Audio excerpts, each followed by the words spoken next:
ഇരിങ്ങാലക്കുട കോടതി സ്ഥിതി ചെയ്യുന്ന ഭൂമി സംഗമേശന്റേതാണെന്നും അത് ദേവസ്വത്തിന് വിട്ടുകൊടുക്കണമെന്നും ആവശ്യപ്പെട്ട് ഹിന്ദു ഐക്യവേദി പ്രവർത്തകർ ഭൂമി പ്രതീകാത്മകമായി പിടിച്ചെടുത്ത് അതിൽ ബോർഡും സ്ഥാപിച്ചു.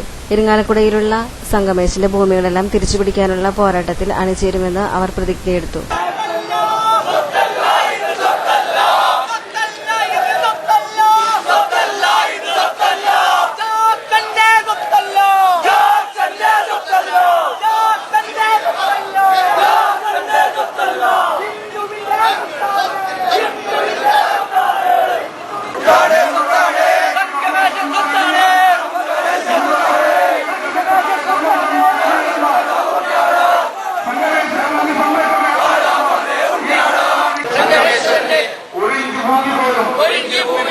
മറ്റുള്ള